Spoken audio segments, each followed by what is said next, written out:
जय हिंद दोस्तों। स्वागत है आपका हमारे यूट्यूब चैनल डिवाइन टीचर में। और आज हम अध्ययन करेंगे व्यंजन का। तो अगर आपको हमारी वीडियो पसंद आए तो लाइक करें, कमेंट्स करें और हमारे चैनल को सब्सक्राइब करें। अब दोस्तों शुरू करते हैं, व्यंजन किसे कहते हैं। तो मेरे प्यारे भाई, अगर आप देखेंगे तो व्यंजन किसे कहते हैं, तो वे वर्ण जो स्वर की मदद से बोले जाते हैं, अर्थात जिनका उच्चारण स्वर की सहायता से होता है, उन्हें व्यंजन कहते हैं।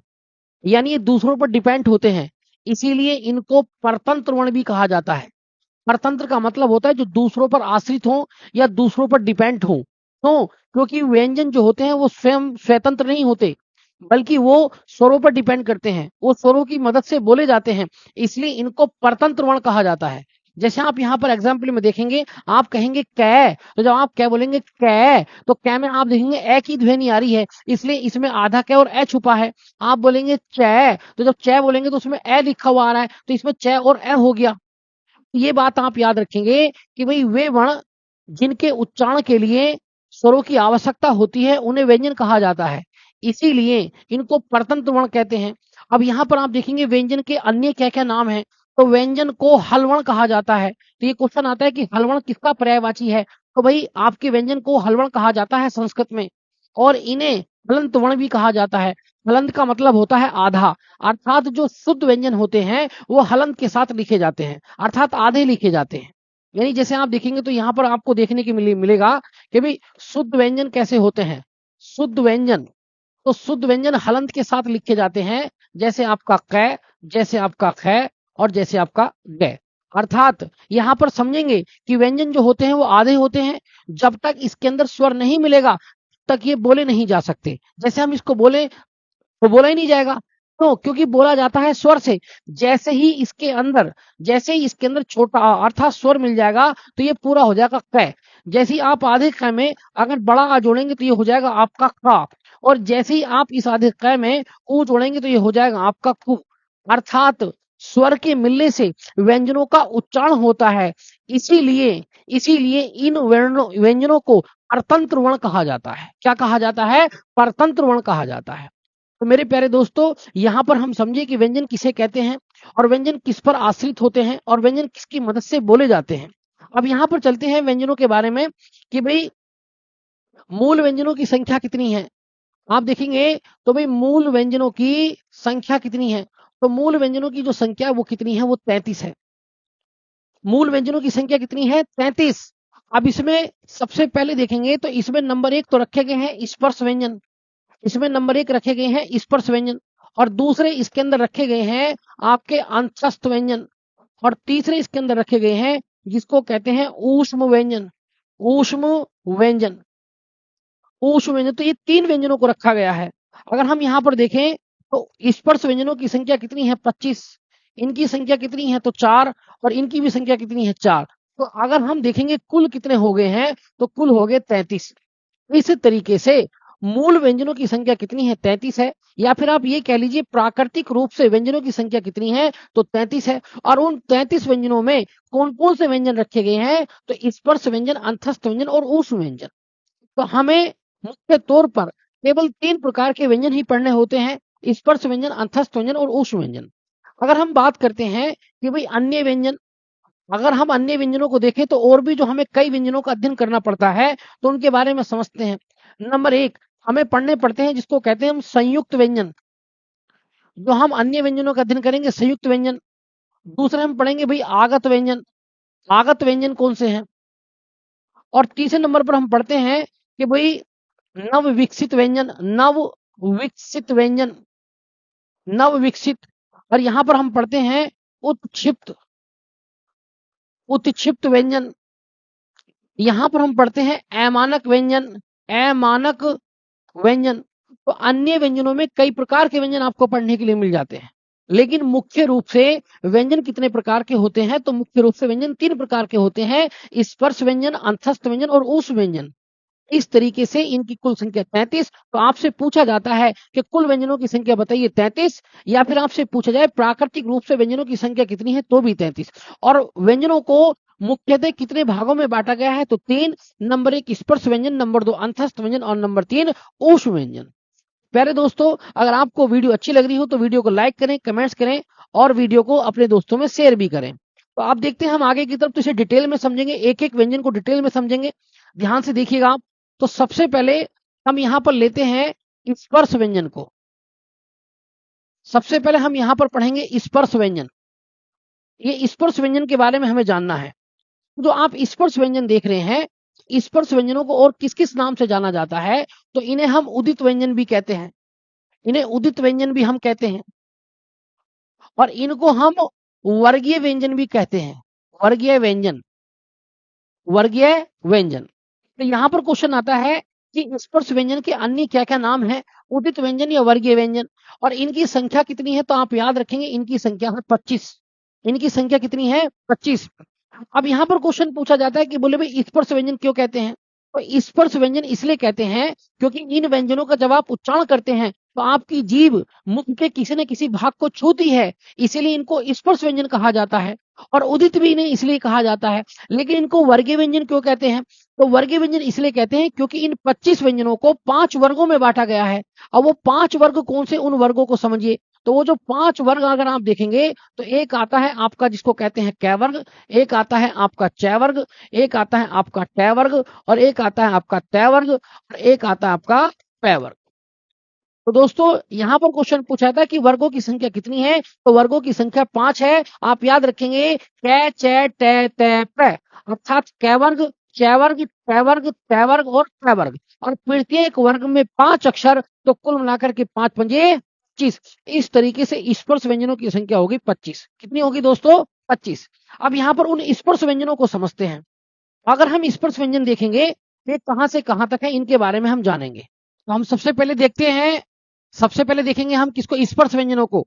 तो स्पर्श व्यंजन के बारे में मैंने आपको बताया कि स्पर्श व्यंजनों की संख्या कितनी है, 25। और ये कैसे लेकर कहां तक है, तो मैं तक है। अगर हम देखेंगे तो इनको 5 वर्गों में बांटा गया है। नंबर 1 कै वर्ग, चै वर्ग, टै वर्ग, तै वर्ग और पै वर्ग। अब यहाँ पर क्वेश्चन आता है कि भाई आप चै वर्ग का पहला अक्षर बताइए, तो यानी कै वर्ग का पहला अक्षर ये हो गया, दूसरा अक्षर बताइए तो ये हो गया, और तीसरा ये हो गया, और चौथा अक्षर ये हो गया, और पांचवा ये हो गया। इसको पंचम अक्षर कहते हैं। एग्जाम में क्वेश्चन आता है कि निम्नलिखित में से कौन सा पंचम अक्षर है या पंचम अक्षर नहीं है, या फिर आएगा निम्नलिखित में से कौन सा किसी वर्ग का दूसरा अक्षर है या दूसरा अक्षर नहीं है। इसलिए ये आपको सभी याद होने चाहिए, ये प्रैक्टिस याद होनी चाहिए। अब इसके बाद में अगर हम देखेंगे तो यहाँ पर जो आप लास्ट वाले देख रहे हैं, इन पांचों के नाम ये बड़े इंपोर्टेंट हैं। ये जो आप पांचों देख रहे हैं इनको कहा जाता है पंचम, इनको पंचम वर्ण कहा जाता है। इनका अन्य नाम है, इनको पंचमा, पंचमा अक्षर भी कहा जाता है। और इनका जो अन्य नाम है, इनको नासिक्य वर्ण भी कहते हैं, नासिक्य वर्ण, या फिर आप इनका नाम दे सकते हैं अनुनासिक। क्या बोल सकते हैं, अनुनासिक वर्ण। तो यहां पर एग्जाम में क्वेश्चन आता है कि पंचम वर्ण कौन सा है, पंचम वर्ण कौन सा नहीं है। तो आप याद रखेंगे अंगा, या, आया, न और मैं, इनको पंचम वर्ण या पंचमा अक्षर या नासिक्य या अनुनासिक कहते हैं, क्योंकि नाक से बोले जाते हैं। तो ये क्वेश्चन आता है निम्नलिखित में से कौन सा अनुनासिक है या अनुनासिक नहीं है। इन पांचों की खास बात क्या है। इसके बाद में अगर हम देखेंगे तो यहां पर हमें लिखने को आता है, ये जो आप देखेंगे च से लेकर के कहां तक, झ तक, ये च से झ तक, ये भी बहुत इंपॉर्टेंट है। च से झ तक इसको कहते हैं स्पर्श संघर्षी। ये क्वेश्चन आता है कि स्पर्श संघर्षी व्यंजन कौन से हैं, स्पर्श संघर्षी व्यंजन। तो आप ये याद रखेंगे स्पर्श संघर्षी व्यंजन कौन से हैं, तो स्पर्श संघर्षी व्यंजन है च, छ, ज, झ। अब इन्हें स्पर्श संघर्षी क्यों कहते हैं, क्योंकि ये छूते भी हैं और साथ में घर्षण भी करते हैं। जैसे आप देखेंगे छ, जैसे आप देखेंगे छ, तो छ, छ, ज, झ, इनको स्पर्श संघर्षी व्यंजन कहा जाता है। अब ये क्वेश्चन आता है कि स्पर्श संघर्षी व्यंजनों की संख्या कितनी है, तो आप जवाब देंगे कितनी है, 4। नंबर 1 आपका च, छ, झ और झ। इसके बाद में ये हमारे स्पर्श व्यंजन हो जाते हैं। अब स्पर्श व्यंजन में भी कुछ खास देखेंगे, इन दोनों के बारे में समझते हैं। देखिए इन दोनों को हम उत्क्षिप्त व्यंजन के नाम से जानते हैं, उत्क्षिप्त व्यंजन, इनको उत्क्षिप्त व्यंजन कहते हैं। इनको हम उत्सृप व्यंजन कहते हैं, उत्सृप व्यंजन। इनको हम ताड़न जात कहते हैं, ताड़न जात व्यंजन। इनको हम संकर वर्ण कहते हैं, संकर वर्ण। और इनको हम कहते हैं द्विगुण व्यंजन, द्विगुण व्यंजन। तो मेरे भाई ये जो आप दोनों के दोनों अक्षर देख रहे हैं, ये डै ढक्कन और डै डमरू से मिलकर बने हैं। तो इनको कहते हैं उत्क्षिप्त व्यंजन, उत्सृप व्यंजन, ताड़नजात व्यंजन, संकर वर्ण और द्विगुण व्यंजन। और इनका एक अन्य नाम है, इनको कहते हैं नव विकसित व्यंजन भी इनको कहा जाता है। तो मेरे भाई इन दोनों अक्षरों के बारे में समझेंगे। इन दोनों अक्षर को नव विकसित व्यंजन कहते हैं, द्विगुण व्यंजन कहते हैं, संकर वर्ण कहते हैं, ताड़नजात कहते हैं, उत्सृप या उत्क्षिप्त व्यंजन कहते हैं। अब दरअसल हम आपको कुछ खास बातें बताते हैं। ये जो दोनों अक्षर हैं, इन अक्षरों की सबसे खास बात यह है, ये सदैव अक्षर के बीच में लिखे जाते हैं। सदैव शब्द के कहां लिखे जाते हैं? सदैव शब्द के कहां लिखे जाते हैं? बीच में। ये सदैव शब्द के बीच में लिखे जाते हैं। जैसे आप यहां पर देखेंगे एग्जाम्पल के तौर पर सड़क, जैसे आप देखेंगे आपका कड़क, जैसे आप यहां पर देखेंगे लड़का, क्या देखेंगे? लड़का। तो इन दोनों अक्षरों की खास बात यह है, इन दोनों अक्षरों को सदैव शब्दों के बीच में लिखा जाता है। ऐसा कोई शब्द नहीं है जिस शब्द का प्रारंभ इन दोनों अक्षरों से हुआ हो, ऐसा होता ही नहीं। ये मध्य में लिखे जाते हैं। तो मध्य में लिखे जाते हैं और जब हम इनको बोलते हैं सड़क, तो जब हम इन अक्षरों को बोलेंगे तो जीभ को ऊपर की तरफ खाएंगे और तेजी से नीचे गिरेंगे, जैसे सड़क, सड़क यानी सड़क। इसलिए जीभ को ऊपर उठाते हैं और तेजी से नीचे गिरते हैं, इसलिए इसका नाम उत्क्षिप्त या उत्सृप है। और भाई उसके बाद में आता संक्रमण। क्यों कहते हैं? तो इन्हें संक्रमण इसलिए कहते हैं क्योंकि ये जो दोनों ध्वनि आप देख रहे हैं, ये दोनों ध्वनि अरबी और फारसी की हैं। अरबी प्लस किसकी हैं? फारसी की। तो अरबी और फारसी की दोनों ध्वनि हैं, इसलिए इनको संक्रमण कहा जाता है। इसके बाद में आता द्विगुण। क्यों कहते हैं? तो द्विगुण इसलिए कहते हैं क्योंकि इन अक्षरों से पहले भी स्वर होता है, इन अक्षरों के बाद भी स्वर होता है। जैसे आप देखेंगे ये लड़के में अड़ा है, इससे पहले लय में भी छोटा आ है और कै में भी छोटा आ है। तो मेरे भाई इसलिए इनका नाम द्विगुण है। और नव विकसित व्यंजन क्यों कहते हैं इनको? तो नव विकसित व्यंजन इसलिए कहते हैं प्यारे दोस्तों, क्योंकि संस्कृत में इन वर्णों का उल्लेख नहीं है, इनका नवीन उदय हुआ है। हिंदी में इनका नवीन उदय हुआ है, इसलिए इनको नव विकसित व्यंजन कहा जाता है। तो इनको याद रखेंगे, ये वो दो वर्ण हैं जो कभी भी किसी शब्द के प्रारंभ में नहीं आते, हमेशा मध्य में आते हैं। और इनको तेजी से नीचे गिरा करके बोला जाता है सड़क, सड़क, मड़क, इस तरीके से। और इनको संक्रमण इसलिए कहते हैं क्योंकि ये अरबी और फारसी भाषा के शब्द हैं। समझ में आ रहा है? इसलिए आप इन दोनों शब्दों को स्पेशल याद रखें। आपसे पूछा जाएगा उत्क्षिप्त व्यंजन कितने हैं? 2। संक्रमण कितने हैं? 2। द्विगुण कितने हैं? तो 2। नव विकसित व्यंजन कितने हैं? तो भी 2। इसलिए ये दोनों के दोनों वेरी वेरी इंपोर्टेंट हैं। आप इनको जरूर से जरूर याद कर लें सर, इनके नाम। चलिए ये तो हो गए भाई आपके उत्क्षिप्त व्यंजन। इसके बाद में अगर आप देखेंगे तो यहां पर आता है अमानक व्यंजन। अमानक वर्ण कह लीजिए या आप व्यंजन कह लीजिए, इनको पढ़ते हैं। अगर हम अमानक देखेंगे तो आप झ और एक आता है आपका भय, भय और भय, ये दोनों अमानक व्यंजन है। ये दोनों के दोनों कैसे व्यंजन है? अमानक व्यंजन है। क्यों? क्योंकि झ को पहले प्राचीन समय में इस तरीके से लिखा जाता था, और जब आप भय देखेंगे तो इस भय को इस तरीके से लिखा जाता था। अर्थात आप ये कह लीजिए कि वैदिक साहित्य में झ को ये कहा जाता था और भय को ये कहा जाता था। तो इन दोनों रूपों को अमानक घोषित कर दिया और इनके स्थान पर इनको ले लिया। तो ये एग्जाम में क्या क्वेश्चन आता है कि बोले भी अमानक वर्णों की संख्या कितनी है? 2। वो कौन कौन से? झ और भय। या तो ऑप्शन में इस तरह के देते थे या ऑप्शन में इस तरह से दे देते हैं। तो अमानक कौन से, ये बात आप अच्छी तरह समझ गए होंगे। भय और भय ये अमानक वर्ण हैं, ये इंपोर्टेंट याद रखें। इसके बाद में क्वेश्चन आता है कि भाई आगत व्यंजन बताइए। अगर आप आगत व्यंजन देखेंगे तो आगत व्यंजन मुख्यतः कितने हैं? तो आगत व्यंजन मुख्यतः 2 हैं। वो कौन कौन से? एक आप देखेंगे जय और एक आप देखेंगे फय। ये जय और फय ये आगत व्यंजन है। आगत क्यों है? क्योंकि ये अरबी और फारसी के हैं। याद रखना, ये किसके हैं? अरबी प्लस फारसी के। ये अरबी और फारसी भाषा के शब्द हैं, इसलिए इनको आगत कहा गया। इनका अन्य नाम है, इनको विदेशज शब्द भी कहा जाता है, विदेशज वर्ण भी कहा जाता है। इनको संघर्षी वर्ण भी कहा जाता है। ठीक है, इन्हें अरबी फारसी के वर्ण भी कहा जाता है, इन्हें विदेशज भी कहा जाता है, इन्हें संघर्षी भी कहा जाता है। ठीक है, अब यहाँ कमाल की बात क्या है, ये जैसे आप देखेंगे, जैसे आप लिखते हैं, ये शब्द लिखा आपने जफर, ये शब्द लिखा जफर, तो ये है जफर। और अगर मैं यहाँ पर इस बिंदु को लगा दूं तो अब ये जो बिंदु बन गया ना, ये बन गया जफर। क्या बन गया? जफर। अब इसे घर्षण करके बोला जाएगा, यानी जफर, और ये जब बिंदी लग जाएगी तो ये बन जाएगा जफर। क्या बन जाएगा? जफर। तो मेरे प्यारे भाई, इसमें घर्षण हो रहा है, इसलिए संघर्षी वर्ण है। तो यहाँ पर क्वेश्चन आता कि आगत व्यंजनों की संख्या कितनी है? 2। और आगत व्यंजन इंपोर्टेंटली कौन कौन से? जय और फै। ठीक है, जैसे मान लीजिए मैंने आपके सामने लिखा, ये लिखा, तो ये लिखा है जयहर, लेकिन अगर मैं यहाँ बिंदी लगा दूं तो ये हो जाएगा जहर। क्या हो जाएगा? जहर। तो घर्षण करके बोला जाएगा इसको, इसलिए इनको आगत व्यंजन कहा जाता है। ये अरबी फारसी के हैं, इसलिए विदेश से आए हैं, तो इन्हें विदेशज वर्ण भी कहते हैं, विदेशज वर्ण भी कहते हैं। और इनमें पढ़ते समय संघर्ष होता है, तो इसलिए इनमें घर्षण होता है, इसलिए इनको संघर्षी वर्ण भी कहा जाता है। तो ये आप समझ गए होंगे कि आगत व्यंजन क्या है, उत्क्षिप्त व्यंजन क्या है, अमानक क्या है। ये बात आप अच्छी तरह से समझ लें। इसके बाद में यहां से हम आगे चलते हैं, तो यहां से आगे देखेंगे, तो यहां से आगे आते हैं आपके जिसको कहते हैं अंतस्थ व्यंजन। ये है अंतस्थ व्यंजन। तो मेरे प्यारे दोस्तों, अंतस्थ व्यंजन कौन कौन से हैं? य, र और ल और आपका व। अब एक इंपॉर्टेंट बात हम आपको बताते हैं जो आपने कभी नहीं पढ़ी होगी, वो ये है कि इनका शुद्ध क्रम बताइए। इनका शुद्ध क्रम बताइए, इनको शुद्ध क्रम। तो याद रखेंगे य, व, र और आपका ल, यानी इनको लिखने का जो शुद्ध क्रम है य, व, र, ल है।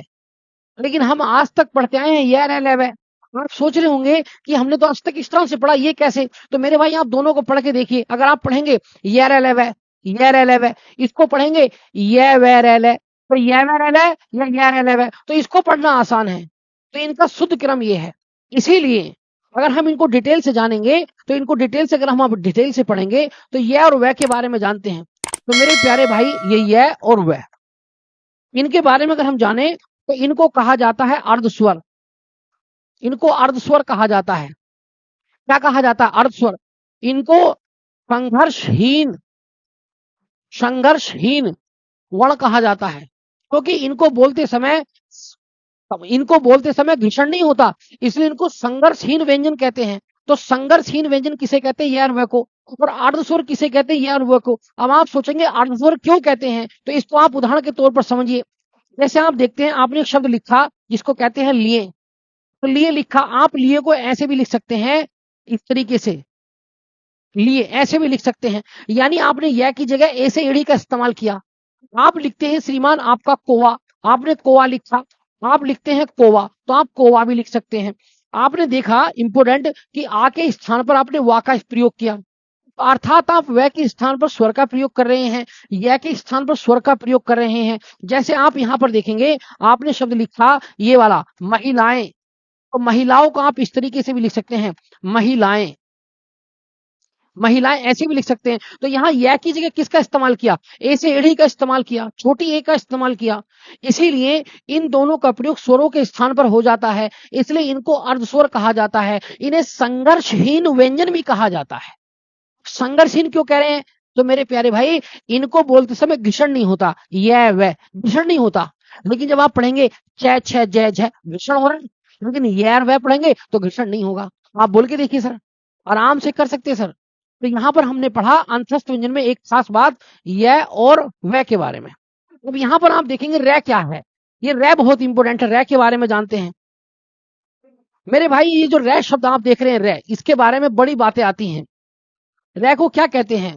देखिए मेरे भाई, यहां पर ध्यान सुनना, रै को लुंठित वर्ण कहा जाता है। लुंठित, इसको लुंठित व्यंजन कहते हैं, लुंठित व्यंजन।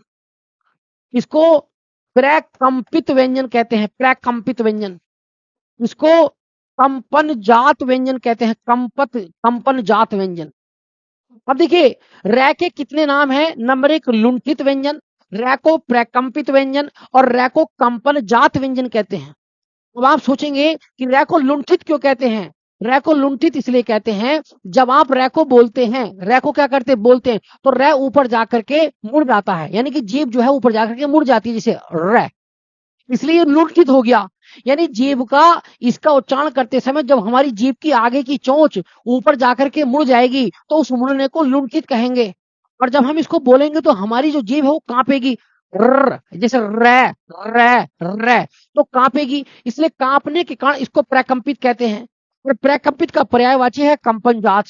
तो कंपन जात कहते हैं, इसका उच्चारण करते समय हमारी जो जीभ है वो कांपती है, इसलिए कंपन जात, और ऊपर जाकर के मुड़ती है र, इसलिए ये कहलाता है लुंठित व्यंजन। तो लुंठित व्यंजन या प्रकंपित व्यंजन या कंपन जात व्यंजन किसे कहा जाता है, तो रे को कहा जाता है। इसके बाद में अगर हम यहां पर देखते हैं तो यहां पर आता है लय। अब लय को क्या कहते हैं, तो लय के बारे में आता है, लय को कहते हैं मेरे भाई पार्श्विक, ये पार्श्विक व्यंजन, पार्श्विक व्यंजन कहते हैं सर किसको, लय को। अब आप सोचेंगे पार्श्विक का क्या मतलब होता है, जब आप लय बोलते हैं, लय लय, जब लय बोलेंगे तो लय बोलते समय जीभ के जो अगल बगल के भाग हैं उनसे लय निकलता है। आप बोल के देखिए, लय, जीभ ऊपर जाएगी, लय, तो लय जो निकलेगा वो जीभ के अगल बगल के भाग से निकलेगा, इसलिए लय को पार्श्विक कहते हैं। अर्थात जीभ के अगल बगल के भाग को पार्श्विक कहा जाता है। तो मेरे भाई लय को पार्श्विक व्यंजन कहा जाता है। तो आप याद रखना, य और व ये अर्धस्वर हैं, इनको संघर्षहीन व्यंजन कहा जाता है। और रै को लुंठित, प्रकंपित और कंपनजात, लै को पार्श्विक, और जो य व रैले हैं इनको अंतस्थ व्यंजन कहते हैं। इसके बाद में अगर हम देखें आगे तो अगले नंबर पर आते हैं हमारे, जिसको कहते हैं हम ऊष्म व्यंजन।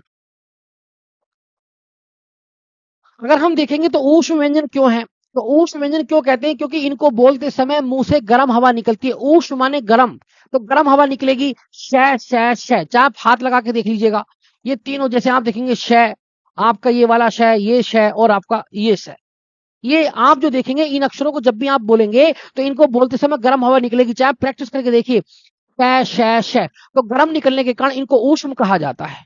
तो इनको ऊष्म व्यंजन कहा जाता है। और साथ में इनसे बोलते समय घर्षण होता है, इसलिए इनको ऊष्म संघर्षी कहा जाता है। ऊष्म संघर्षी, ऊष्म संघर्षी व्यंजन, ये कई बार आता है। ऊष्म संघर्षी व्यंजन किसे कहते हैं, तो आप ऊष्म व्यंजनों को कहते हैं तीनों शय और है। ठीक है, ऊष्म माने गर्म और संघर्ष माने घर्षण, जब घर्षण होता है गर्म हवा निकलेगी तो ऊष्म संघर्षी। अगर आप देखेंगे तो यहां पर आता है स्पर्श संघर्षी व्यंजन किसे कहते हैं, स्पर्श संघर्षी आप व्यंजन। तो स्पर्श संघर्षी व्यंजन जो कहते हैं ये इंपोर्टेंट है। स्पर्श संघर्षी व्यंजन में क्या आते हैं, आप देखेंगे चय, आपके छय, आपके जय और जय। अब यहां पर क्वेश्चन पूछे जाते हैं, क्या स्पर्श संघर्षी व्यंजन कितने हैं, तो भी चार। ऊष्म संघर्षी व्यंजन कितने हैं, तो भी चार। इन चार में स है आएगा, और इन चार में क्या आएगा, च छ जय जय। ये छूने से घर्षण होता है, इनको छूने से घर्षण होता है, इसलिए इनका नाम है स्पर्श संघर्षी। और जब हम इनको बोलते हैं तो गर्म हवा के साथ घर्षण होता है, इसलिए इनको कहते हैं ऊष्म संघर्षी व्यंजन। ये इंपोर्टेंट आप याद रखेंगे। अब इसमें एक शब्द अगर आप देखेंगे तो इसमें एक शब्द है बड़ा प्यारा, क्या, अगर हम इसमें देखेंगे तो एक शब्द हमारा बड़ा प्यारा है, क्या, कि बोले भाई जो है हल है, इस है हल के बारे में खास बात बताएं। है, तो नंबर एक, इसको स्वर यंत्रीय व्यंजन कहा जाता है। स्वर यंत्रीय व्यंजन। अब स्वर यंत्रीय व्यंजन क्यों कहते हैं, तो अगर आप देखेंगे एक शब्द आता है विसर्ग, तो विसर्ग का जो उच्चारण होता है वो है की तरह होता है। विसर्ग जैसे आप देखते होंगे, संस्कृत में पढ़ा होगा आपने, अतः है, संस्कृत में क्या पढ़ा, अतः है, तो इसे अतः है कहते हैं, यानी कि अतः अर्थात इस विसर्ग का उच्चारण है के तरह होता है, इसलिए इसका नाम है स्वर यंत्रीय व्यंजन। क्या बोला मैंने, स्वर यंत्रीय व्यंजन। दूसरा, अगर हम इसको देखेंगे तो इसका अन्य नाम आता है काकल्य वर्ण, इसको काकल्य वर्ण भी कहते हैं, काकल्य वर्ण। और इसको अगर हम देखेंगे तो इसको सघोष या कह सकते हैं घोष वर्ण भी कहते हैं, घोष वर्ण। अब आप सोचेंगे घोष वर्ण क्यों, देखिए मेरे प्यारे भाई, ये तीनों से ये घोष वर्ण नहीं है, ये तीनों से घोष वर्ण नहीं है, एकमात्र है ऐसा है इनमें जो घोष वर्ण है। अर्थात इसको बोलते समय हमारे गले में कंपन होता है, कंपन, जैसे आप बोलेंगे है तो कंपन हुआ तो घोष वर्ण। काकल्य वर्ण इसको कहते हैं, स्वर यंत्रीय व्यंजन इसको कहते हैं। तो है को किन किन नामों से जाना जाता है, ये एग्जाम में बहुत ज्यादा पूछा जाएगा आपसे। तो मेरे भाई है, ये बहुत इंपोर्टेंट है। तो आप समझ गए होंगे कि भाई ऊष्म व्यंजन। इसके बाद में अगर हम आगे देखेंगे तो मेरे प्यारे भाई, अब अन्य व्यंजनों में अगर हम देखें तो अन्य व्यंजनों में आता है आपका जिसको कहते हैं हम संयुक्त व्यंजन। ये संयुक्त व्यंजन है। और संयुक्त व्यंजन में अगर आप देखेंगे तो एक आता है आपका छह छत्रीय, एक त्रय तरसूल, एक ज्ञानी और एक आपका श्रेयश्रमिक। संयुक्त व्यंजन कितने हैं? तो ये है 4। 4 में क्षत्रिय, त्रिशूल, ज्ञानी और श्रेयश्रमिक। अब ये क्वेश्चन पूछा जाता है कि बोले भाई ये जो संयुक्त व्यंजन है, ये संयुक्त व्यंजन होते क्या हैं? तो आप देखेंगे वे दो व्यंजन, वे दो व्यंजन जिनका उच्चारण एक स्वर से हो, जिनका उच्चारण एक स्वर से हो, यानी संयुक्त व्यंजन किसे कहते हैं? तो आपको किताबों में लिखा हुआ मिलेगा कि जो दो व्यंजनों से मिलकर बने होते हैं उन्हें संयुक्त व्यंजन कहते हैं, नहीं, बल्कि वे दो व्यंजन जिनका उच्चारण एक स्वर से होता है उसे कहते हैं क्या? संयुक्त व्यंजन। संयुक्त व्यंजन को आप मिश्रित व्यंजन भी कह सकते हैं। अब जैसे आप देखेंगे यहां पर डिटेल से समझेंगे, जैसे आप यहां पर देखेंगे ये लिखा है आपका छह छत्रीय, तो इसको देखेंगे तो ये बनता है क आधा और आपका श आधा और आपका ये छोटा आ। इस तरीके से छह छत्री बना है। साथ अगर आप देखें ये भी व्यंजन है, ये भी व्यंजन है। व्यंजन की पहचान क्या है? तो व्यंजन की शुद्ध पहचान है कि उसके नीचे हलंत मिलेगा, ये भी आधा, ये भी आधा, और इसमें मिला क्या? ए। तो इन दोनों व्यंजन कैसे हैं? आधे हैं, और इनमें एक स्वर मिला, तब जाकर के क्या बना? छह छत्रीय। इस तरीके से दो व्यंजन जिनका उच्चारण एक स्वर से हो उसे क्या कहते हैं? संयुक्त व्यंजन। या फिर आप इसको ऐसे भी लिख सकते हैं, ऐसे भी समझ सकते हैं इस तरीके से कि भाई इसमें आधा क और ये आपका स। स पूरा क्यों हो गया? क्योंकि मेरे भाई स में छोटा आ जुड़ गया, और जब स्वर जुड़ेगा तो अक्षर कैसे हो जाएगा? पूरा। इसके बाद में जब आप देखेंगे त्रय, त्रय में देखेंगे तो तय और रे आधा, इसमें जुड़ा है छोटा आ। आप इसको लिख सकते हैं तय और रे, ऐसे करके। या तो एग्जाम में इस तरीके से आएगा या इस तरीके से आएगा, ठीक है। इसके बाद में अगर हम देखेंगे तो अगला वाला अक्षर आता है हमारे पास ज्ञानी। तो ये जो बनेगा ये जय और आया और छोटा आ, या आप इसको ऐसे कह सकते हैं जय और आया।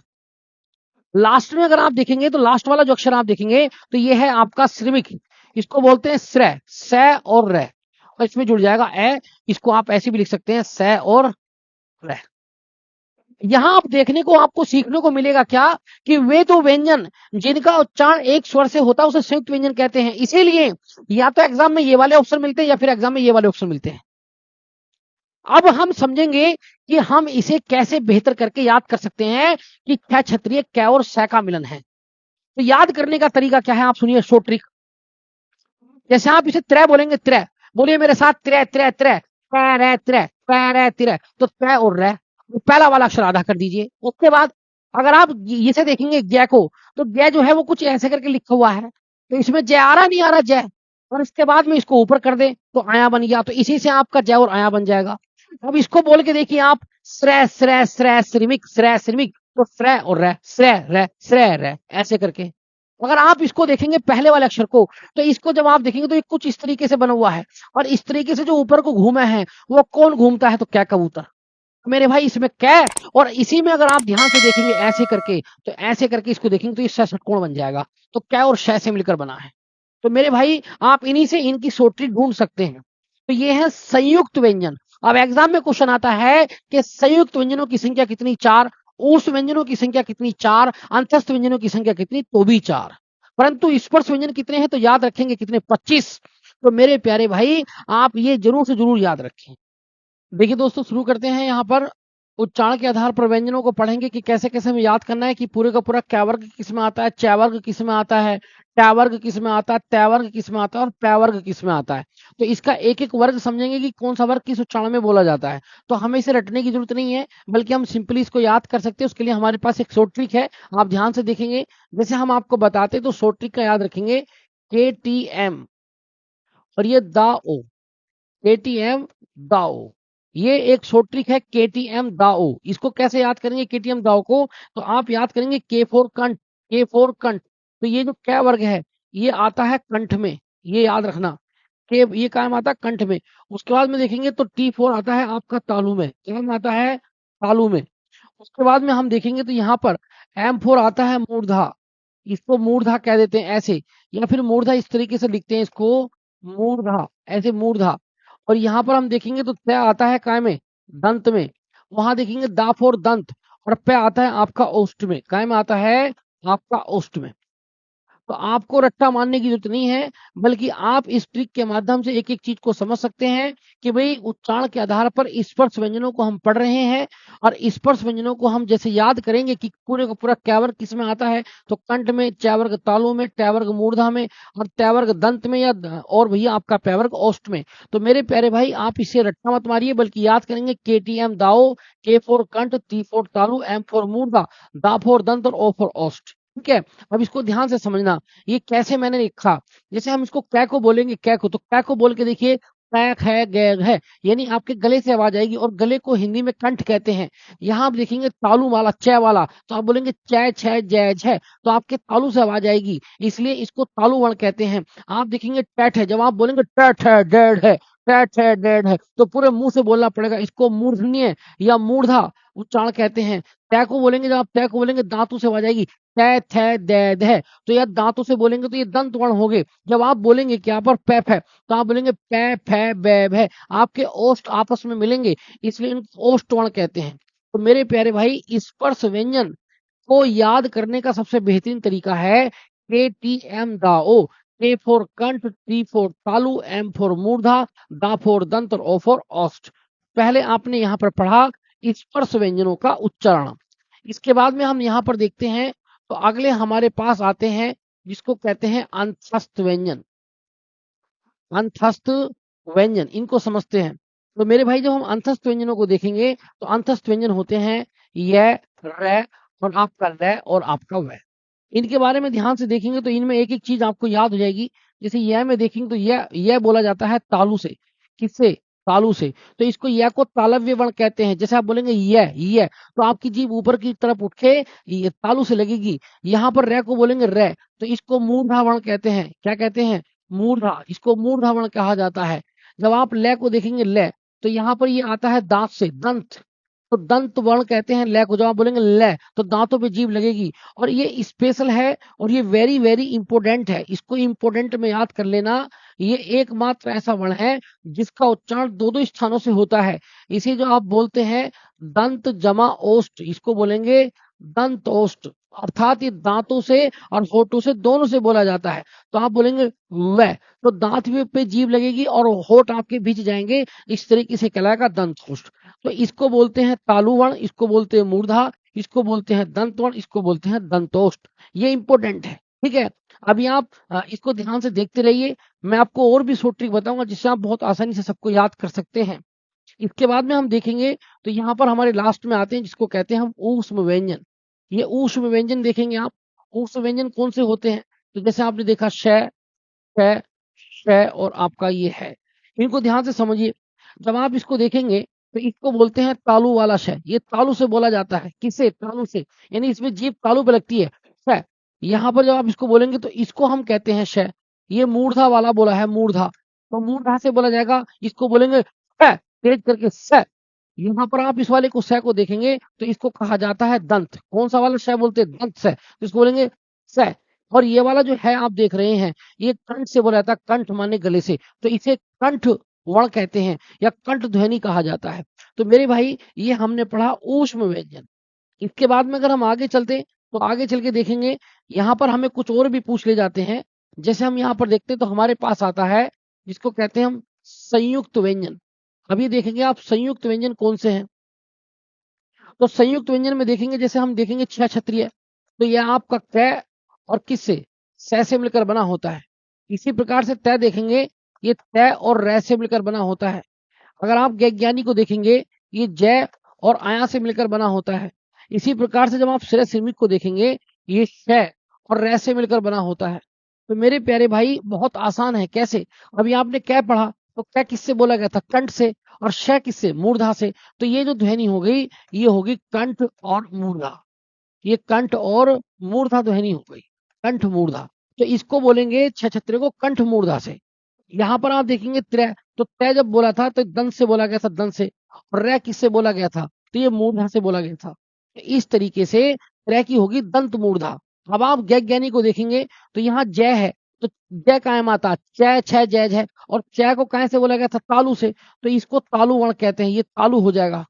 प्लस, और ये आया भी काय में आता, तालु में आता, तो या तो आप इसे तालु कह दीजिए, या फिर ये जो आया है ये पांचवा अक्षर है, और पांचवा अक्षर को कहते हैं अनुनासिक। क्या कहते हैं? अनुनासिक। अनुनासिक वर्ण। तो इस तरीके से इसका जो उच्चारण होगा ज्ञानी का, वो होगा तालु और अनुनासिक। इसके बाद में श्रेय में बोलेंगे स, तो ये तालु वाला स है, तो इसको हम बोलते हैं तालु श। और रै को बोलते हैं क्या? मूर्धा। तो मेरे भाई इस तरीके से ये श्रेय श्रमिक ये तालु प्लस मूर्धा से हो जाएगा। तो ये जो मैं आपको बता रहा हूँ, ये तब जब आपको एक एक वर्ण अलग अलग करके याद है उसका उच्चारण, तब आप इसको कर सकते हैं। अब यहाँ पर बात आती है कि सर हम इतना तो याद नहीं कर सकते अलग अलग। मैं आपको कुछ ऐसी शॉर्ट ट्रिक बताता हूँ जिससे आप बहुत कम समय में सारों को एक बार में याद कर लेंगे। तो आपको मेरे दोस्तों केवल और केवल 5 ऐसे सूत्र मैं आपको बताऊंगा जो आपको याद करने हैं, और आप सारी की सारी पूरी की पूरी हिंदी की वर्णमाला का उच्चारण एक बार में याद कर लेंगे। अब कैसे याद करेंगे? तो आप देखिए, तो मेरे भाई इसको एक बार ध्यान से समझते हैं। वो मात्र 5 सूत्र हैं। जैसे सबसे पहला वाला आप सूत्र देखेंगे तो आप याद करेंगे, सबसे पहला अकू है विसर्ग। सब बोलेंगे अकू है विसर्ग, अकू है विसर्ग, और इनकी ध्वनि होगी कंठ। अकू है विसर्ग कंठ। अब आप सोचेंगे ये सूत्र क्या है? ये पहला सूत्र है जिसके माध्यम से आप जितने भी कंठ माने गले में जितने भी गले से बोले जाने वाले वर्ण हैं वो सभी सूत्र में आ गए। अकू है विसर्ग में। अकू का मतलब होता है ए, तो ए का मतलब है दोनों आ।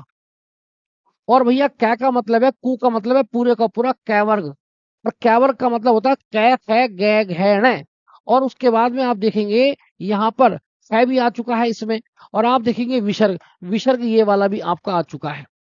तो ये जो सूत्र मैंने आपको बताया जिसका नाम है अकू है विसर्ग, तो अकू है विसर्ग सूत्र में जितने भी कंठ से बोले जाने वाले वर्ण हैं वो सारे आगे लो जी। इतना आसान हो गया। तो बस एक शब्द याद करना, अकू है विसर्ग और आगे कंठ है। ठीक है। उसके बाद में हम देखेंगे तो यहाँ पर दूसरा सूत्र देखेंगे, तो दूसरा आता है जिसको कहते हैं इचु यसा। इचु यशा तालु। आप याद रखेंगे इचु यशा तालु। तो दूसरा सूत्र हमें क्या याद करना है? इचु यशा तालु। इचु यशा तालु। तो जब आप इसे याद करेंगे तो ई का मतलब है दोनों ई इसमें मौजूद हैं। उसके बाद में चू का मतलब होता है आपका चैवर्ग। क्या होता है? पूरे का पूरा चैवर्ग। चू वर्ग का मतलब होता है पूरे का पूरा चैवर्ग। चैवर्ग का मतलब है कै छ जय छ। उसके बाद में अगर आप देखेंगे तो इसमें आपका आता है यह, और इसमें आ जाता है आपका स। तो तालु से जितने भी वर्णों का उच्चारण होता है वो सारे इस सूत्र में मौजूद हो गए। इसके बाद में मेरे प्यारे भाई अगर आप तीसरे नंबर पर देखेंगे तो तीसरा सूत्र आता है ऋतु रसा। ऋतु रसा, और इसको बोलते हैं मूर्धा। खात मूर्धा से कौन कौन से वर्ण बोले जाते हैं, मूर्धा से कौन कौन से वर्णों का उच्चारण होता है, तो इस सूत्र में आप याद कर लेंगे। ऋतु रसा मूर्धा का मतलब है, इसमें ऋषि ऋषि आ गया। इसमें टू का मतलब है पूरे का पूरा टैवर्ग आ गया। टैवर्ग का मतलब होता है टै ठै डै ढै नै। और इसके बाद में इसमें पूरे का पूरा रैरथ और आपका 66 को, ये सारे वर्ण इसके अंदर आ चुके हैं। इसके बाद में अगर हम चौथा वाला देखेंगे तो चौथा आता है आपका लतूषा। ये आपका कई बार आएगा लतूषा दंत है। लतूषा दंत यानी दांत से कौन कौन से बोले जाते हैं इस सूत्र में मौजूद हैं। लतूषा का मतलब होता है आपका लय, और आपका ये वाला तय वर्ग, और उसके बाद में आपका स सपेरा। मेरे भाई लतूषा, लतूषा में दांतों से जितने भी वर्ण बोले जाते हैं वो इस सूत्र में आ चुके हैं लतूषा में। तो मेरे प्यारे भाई बहुत आसान है। इसका लास्ट सूत्र देखिए बस, उसका तो पूरी वर्णमाला खत्म हो जाएगी। अब लास्ट सूत्र जब आप देखेंगे तो लास्ट सूत्र कहता है ये उपू। ये याद रखना, उपू ओष्टा। उपू ओष्ट। तो फोटो से जितने भी वर्ण बोले जाते हैं उसका सूत्र है उपू। अब उपू का मतलब क्या है? छोटा ऊ और आपका बड़ा ऊ, और साथ में आपका पूरे का पूरा ये पै वर्ग। पूरे का पूरा क्या? पै वर्ग। तो मेरे प्यारे भाई मात्र 5 सूत्रों के माध्यम से आप पूरी की पूरी वर्णमाला के जितने भी वर्ण हैं उन सब का उच्चारण सीख सकते हैं। मात्र 5 सूत्र, इनको याद करना बहुत आसान है। सबसे पहले आप याद करेंगे अकू है विसर्ग कंठ है। अकू का मतलब है सारे आ, और सारा कैवर्ग, और है हल, और आपका विसर्ग। दूसरा सूत्र आप देखेंगे इचू यशा तालु। तो ई, दोनों ई और चैवर्ग, और उसके बाद में यह और से।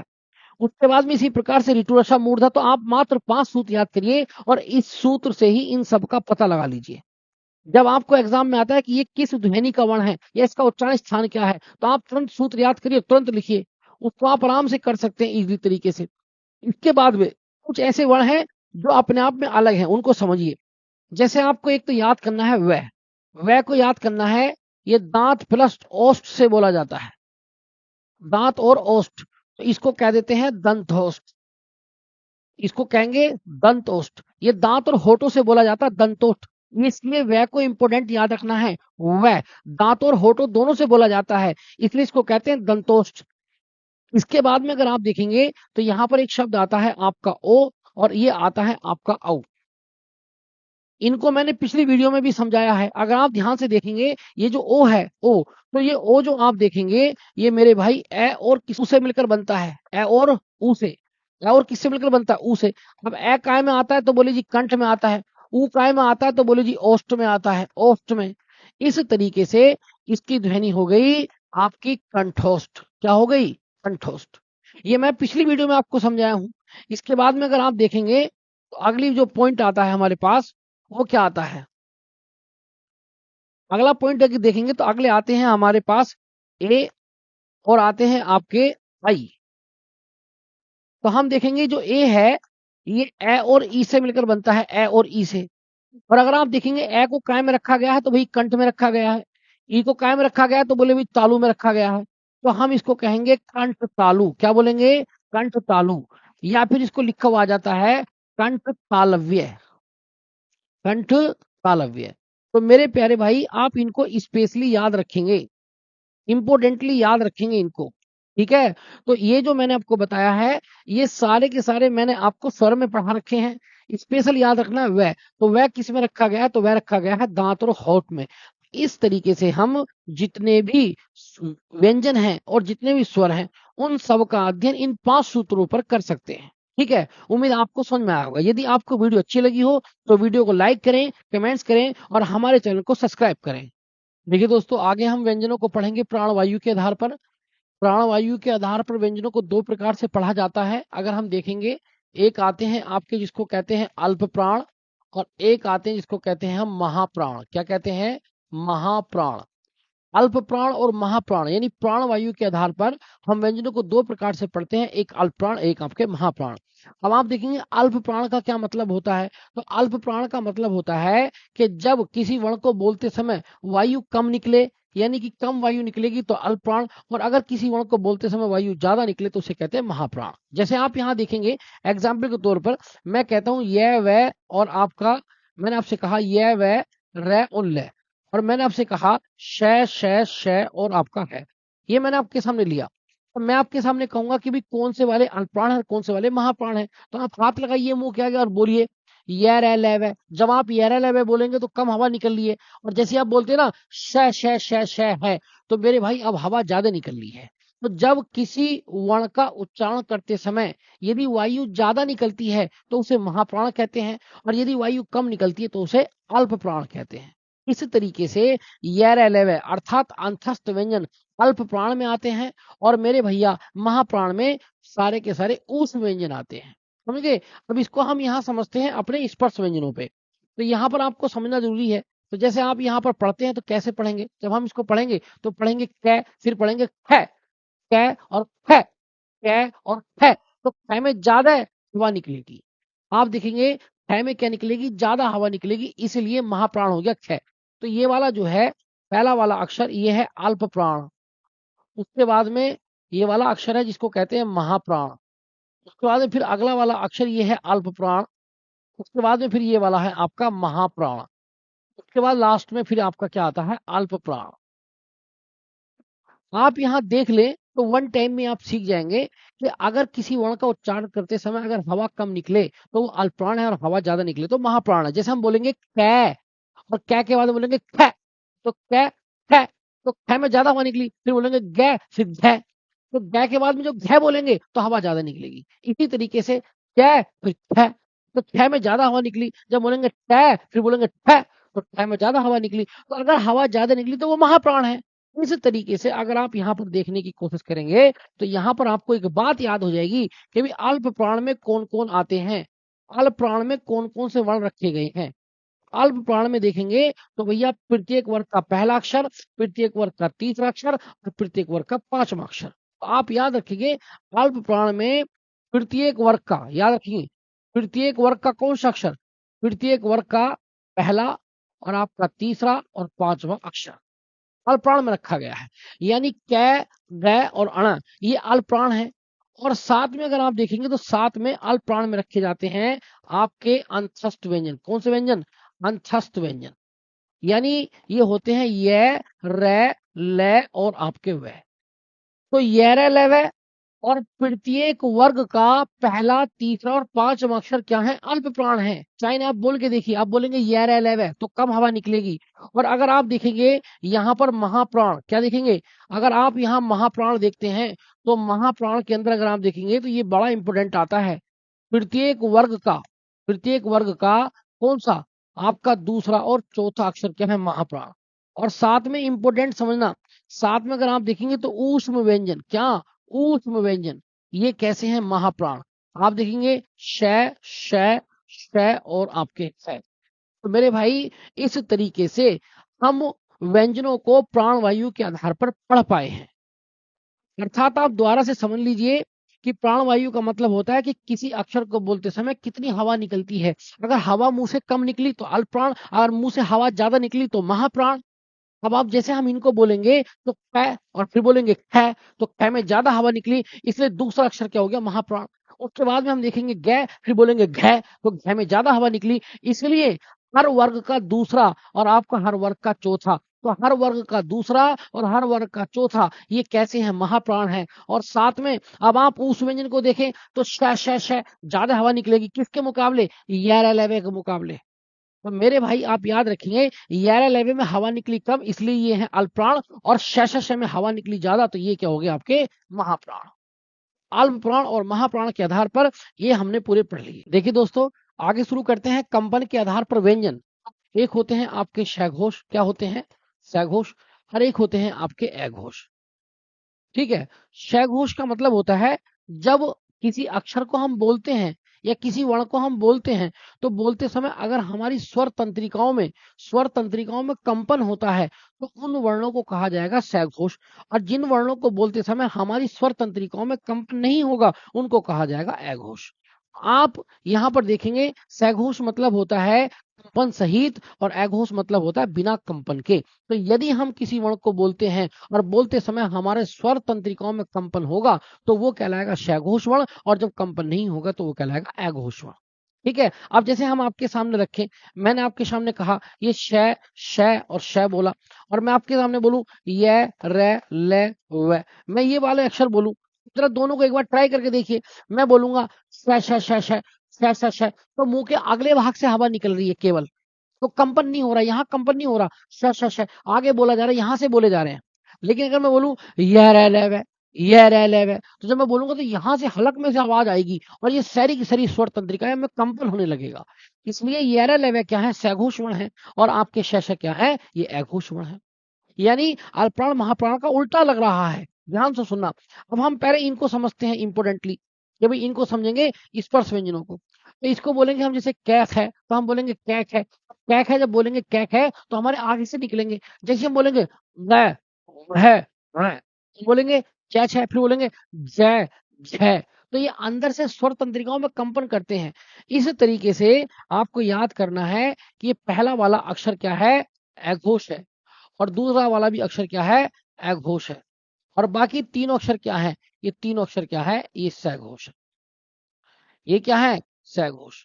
तो मेरे भाई यहां से आप समझने की कोशिश करेंगे इंपोर्टेंटली क्या, कि भाई अघोष वर्ण कौन से हैं? इंपोर्टेंट, कि भाई अघोष वर्ण कौन से हैं? अघोष वर्ण।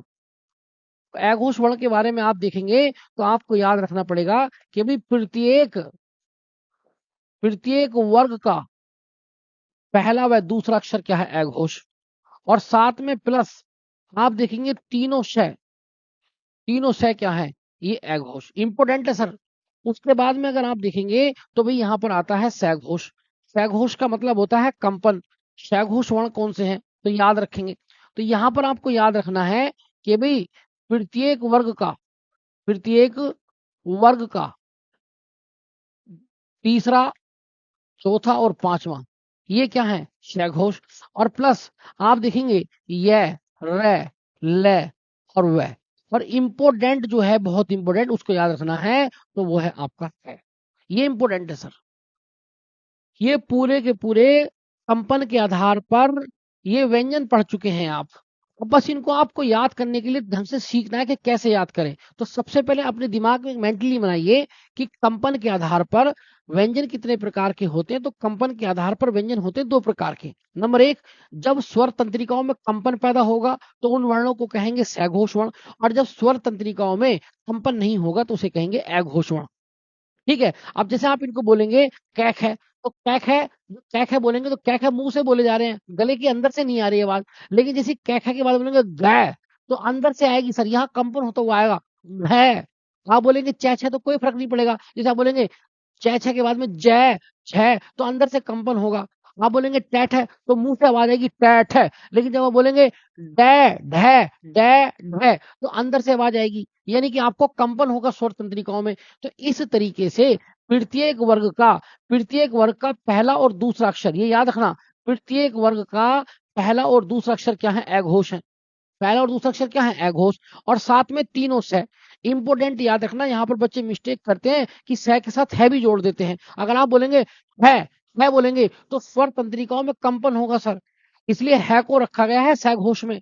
तो केवल तीनों के तीनों जो स आपको दिखाई दे रहे हैं यही अघोष में आएंगे। अब चाहे आप बोल के देखिए श, तो मुंह के अगले भाग से जोर पड़ेगा।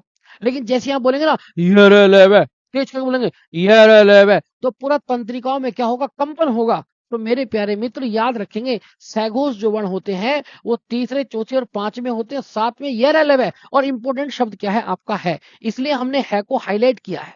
तो है को जरूर याद रखिए। तो मेरे भाई, जब किसी वर्ण को बोलते समय स्वर तंत्रिकाओं में कंपन होगा तो सघोष, और जब कंपन नहीं होगा तो अघोष। याद करेंगे, पहला और दूसरा क्या है? अघोष है, और साथ में तीनों श क्या है? अघोष है। और बोल के याद करेंगे आप। फिर उसके बाद में बात करेंगे कि भाई सघोष में कौन से आते हैं, कंपन में कौन से आते हैं। तो कंपन में आते हैं तीसरे, चौथे और पांचवें, और साथ में ये रे ले वे, बोलेंगे ये रे ले वे, और साथ में है। तो इस तरीके से हम कंपन के आधार पर व्यंजनों का अध्ययन कर पाए। तो मेरे प्यारे दोस्तों, यदि आपको वीडियो पसंद आए तो वीडियो को लाइक करें, कमेंट्स करें और हमारे चैनल को सब्सक्राइब करें।